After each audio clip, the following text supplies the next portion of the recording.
My name is Richard Green. When I enlisted in the Marine Corps, I lived in Chicago at the tender age of 17, and I went to San Diego for boot camp and sea school. And I went aboard the Pensacola in Pearl Harbor. And in 1943, I was aboard the ship about 2 years almost, and that's when America was on the offensive. We were gaining ground in. So prior to that time, the ship was having a rough time in many battles, and still had during the offensive, but we were winning the battle finally. Because in the beginning of the war, especially in the Solomon Islands, we lost a lot of ships and men. And our ship was involved in that and has survived. What was your job on that ship? I was a anti-aircraftman. I was a first loader on a 40 millimeter ACAC gun. And I dropped the 4-round clips into the breech of one of the barrels. We had 4 men on the gun, and each dropped a clip of ammo into the breech. And then we had a radar control above the gun. The guy that actually fired the gun was above. And he tracked with that radar and shot the gun too. So in the midst of heavy action, we were so busy dropping ammos into the breech, we didn't actually know what was going on, you know. We had to keep that gun firing. So sometimes the planes were coming at us. We didn't know probably they were coming until they got real close. So. How old were you at this time? Well, I was 18 when I got aboard. And like I said, I spent about 2 years aboard. And at the Battle of Iwo Jima, I was 19. So, I didn't know when I went in the Marine Corps, but naval ships of cruiser classes, carriers, and battleships, it was a tradition to have a Marine detachment aboard. And that stemmed from the infancy of the Navy. Way back in the 1700s, that started. And I didn't know when I went in the Marine Corps that there were Marines stationed aboard ships, capital ships they called them. And their job was to provide the captain with a guard, provide the brig with a guard, and anti-aircraft crew. That was their main function aboard ship. It was always sort of a Navy tradition, or I don't know where it came from, to get a recruit aboard ship and get them lost. They tell you to go to the after bungalow battery. I want you to go to the after bungalow battery and tell somebody so-and-so and so-and-so, you know. Well, me like a dummy, you know, I don't know one battery from another. Here I'm asking questions, and these old salts aboard ship are just, you know, just smiling, and they're sending you all over the ship. That was a good trick for them guys to do to a recruit. But after that, I got used to living. You talk to guys today, and they say, "How could you stand aboard ship so long and such close quarters?" I said, "I don't know. It was better in a submarine. You ever go aboard a submarine?" We made out all right. And of course, it was, like Ray said, it was the oldest cruiser, so it didn't have all the amenities that the newer cruisers had, but we didn't have air conditioning. The drinking fountain was called a scuttlebutt. And the Gee-Dunk stand was the like concession stand where you buy your cigarettes. I didn't smoke, but you could buy a pack of cigarettes for 10 cents or a carton for 50 cents. So my ration I'd give to somebody that smoked, you know. And then our captain of the Marines, when it was your birthday, he would treat the whole detachment to ice cream. So when it was your birthday, you went to the Gedang stand, got ice cream for the whole compartment. That was sort of nice. You were buddy-buddy that day. They were all your buddies. And we did mess duty. One Marine had us serve in the galley in the mess hall. He had to run the dumbwaiter. The food came from the galley down the dumbwaiter, and we had to set it on the chow line, the serving line. But below the dumbwaiter was a little space. And every once in a while, we'd sneak a pie under there and take it back to the compartment in our jacket so nobody would see it. And we didn't have enough for all the boys, but we shared what we could, you know. We went up there in Thanksgiving of '44, I think, before Thanksgiving, and we started bombardments. And once in a while, we would get a bogey, what they call an alert. There was a Jap plane coming in, you know. They weren't heavy. There wasn't a lot of them. Not like Okinawa. They were fanatic then with the kamikazes. We had, it was a 40 millimeter. It was bigger than a machine gun. The shells were about that big. Around. Yeah.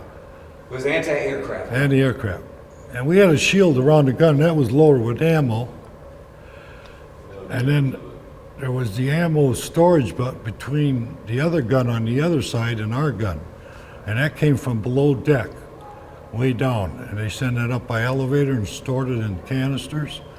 Then they had a Marine pass them out the window to a second loader. And then he gave them to me. I was the first loader. And they dropped the clip in the breech. They had 4 shells in a clip. And each shell had a different color, like red, green, maybe blue, orange, something like that. And they all had a different function, anti-piercing, tracer, anti-personnel. Them shells all had a different function. And them barrels got pretty hot once in a while. They had to change barrels. We had to put on flash cream because our gun was above the turrets. I was up here and here's a big turret. He comes around with his 3 barrels or 2 barrels and fires, you get a flash. So we had to dress up like clowns and put flash cream on and goggles to protect ourselves. Right below our shield or deck, it took a direct hit aft of us. And that's when the scouting plane on the catapult got on fire and was starting to shoot off their ammo from the heat, you know. But I remember I dived from my position on the gun on top of my buddy, who was the second loader. We both fell down on the deck, and I fell on top of him. And I went to high school with that kid. I didn't know it until we got aboard ship, but we both went to the same high school in Chicago. Yeah. So we had a lot of conversations about, and when you have a lot of time at sea and you got a lot of stories to pass back and forth with your buddies, you know. We used to talk about the old days at school and our girlfriends and all that. I remember one instance. The gun I was on the bridge, near the bridge, so we could hear communication between our spotting pilots and the bridge. Like he would call in the bombardment hits, you know, if you're short or over, and they would adjust the range. So we could hear that conversation from my position on the gun. And about a day or two before the landing, before we got hit, in fact, this pilot's name was Lieutenant Gandy. He was from Texas, and he was a hot rod. And he come in on the radio and said, "Uh-oh, I got a so-and-so and so-and-so Jap coming at me." It was a Jap Zero, was above him, and he was coming down on his spotting plane, and it had more firepower than he had and speed, but he was able to maneuver out of that Jap Zero's range and come in behind him and shoot him down. And we could hear the action, we could hear the machine gun fire, we could hear his conversation. Sometimes it wasn't too good, but he got a air medal for that kill. And then when he got back on board, he got chewed out by the captain for swearing on the radio. But then he got congratulated for what he did. I think the scariest part was the kamikazes. After Iwo Jima, Okinawa, they came in heavy every day. You could set your watch by them in the morning and in the evening.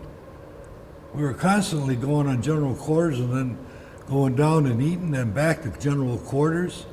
That went on for quite a while. But that was the last Japanese effort to save their homeland, you know. Ray had talked about how the men reacted on the ship when they saw the flag go up. Give me your Oh, memories yeah. of that. I had a good vantage point because I was high on the bridge.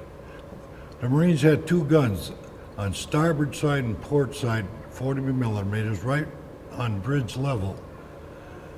So we could have a good vantage point there to see the island. And when they announced the flag was going up, one of the officers up there had a pair of binoculars, and he could see it, you know. And so he was good enough to pass his glasses around so we all could take a look at it. And then the ship started blowing their whistles and foghorns, whatever they had to make noise, you know. They were making a heck of a noise when the flag went up.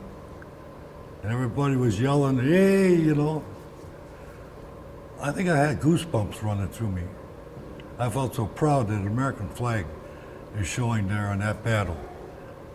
Because, you know, we had reports how vicious the battle was.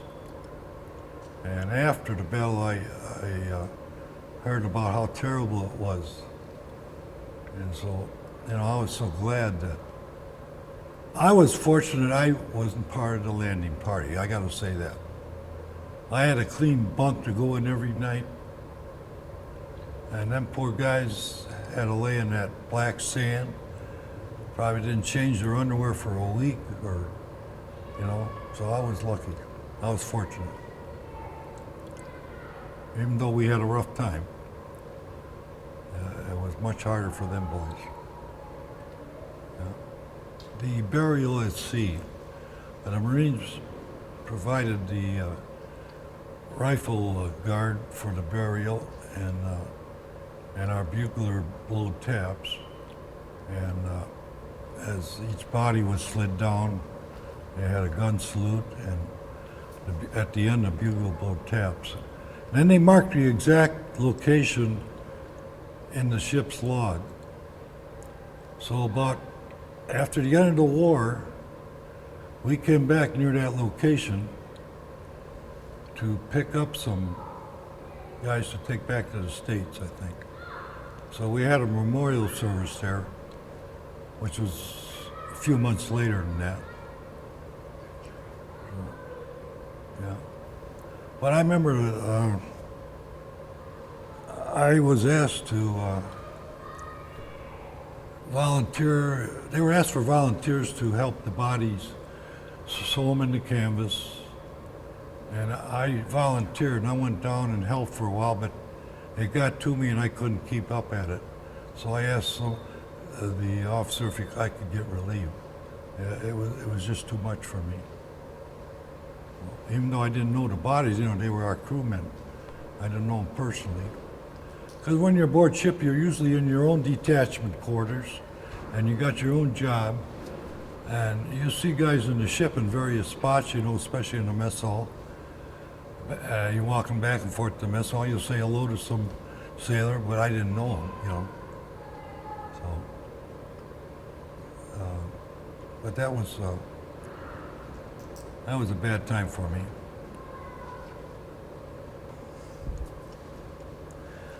In the history of the Marine Corps, that was the bloodiest. by far the bloodiest battle they ever were involved in. And I think about that a lot, about them 16, 17, 18-year-old boys. And many of them, it was their first skirmish or first battle. And it was their last. And I think about, here I am, 60-some years later, still hearing them poor boys never got to raise a family, enjoy a family, enjoy life, you know, and be grandparents. And I think about that a lot, that God has blessed me quite a bit to survive. So, yeah, that battle was, I don't know how to describe it. I've seen movies about it, I read stories about it, and it was just terrible. I have friends that went through it, and they told me stories about how bad it was.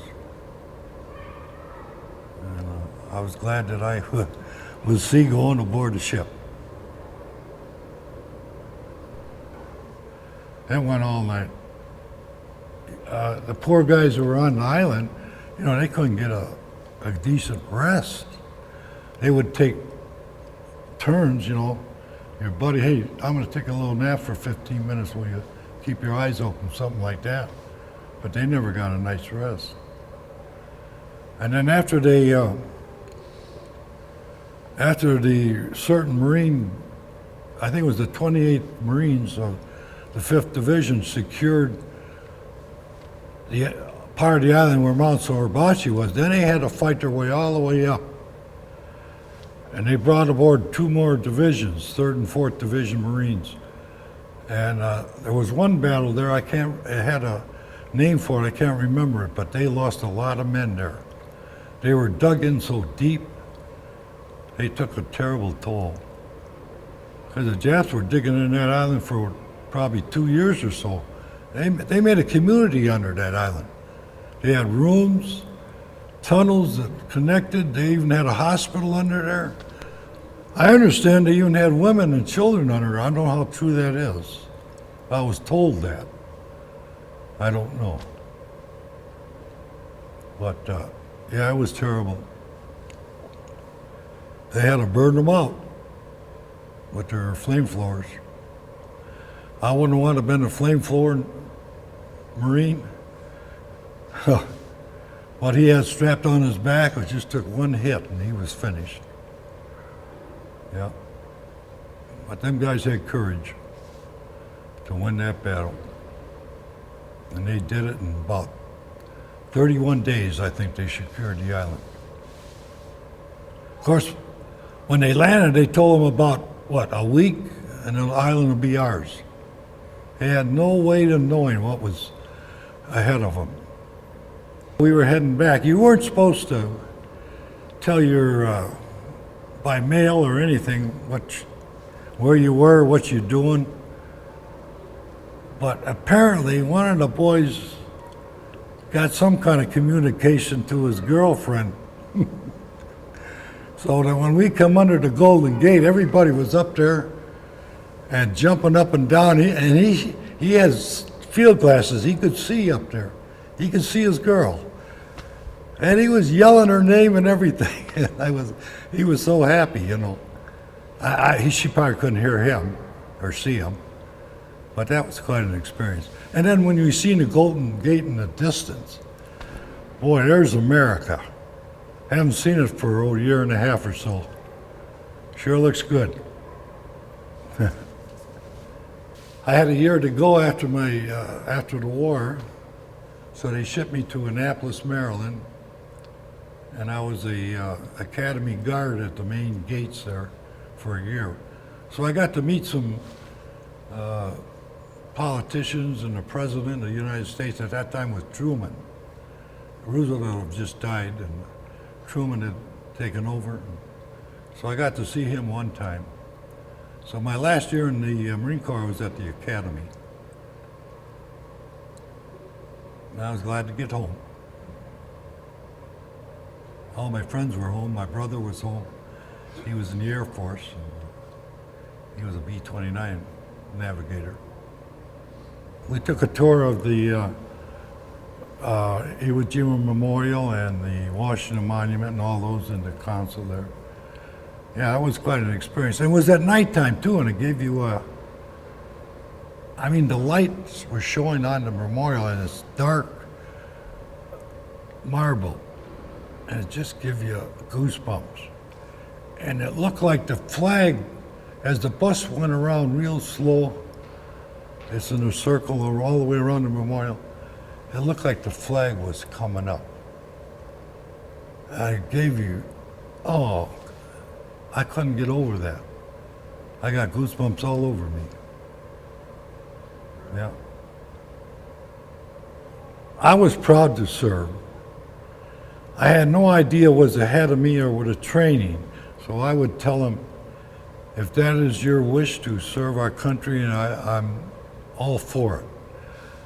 And to accept the orders you get from your superiors. They're doing it for your own good, not to make it mean on you, although I probably had that feeling, because the Marine Corps, they had no mercy on you when you were at boot camp. I mean, you had no name, you were just a number, and you couldn't spot off, you couldn't say nothing. You just had to take it for a few weeks. And I remember some of the boys couldn't take it. They ended up going in a hospital or something. I never seen them again. But if you can take it and get through those first period of training, I think you'd feel proud that you made it and you wore the uniform. That's how I felt. I love this country, yes.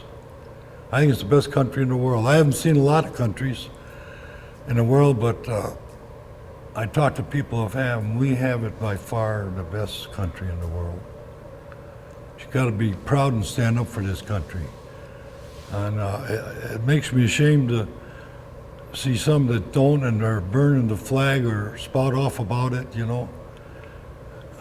That upsets me.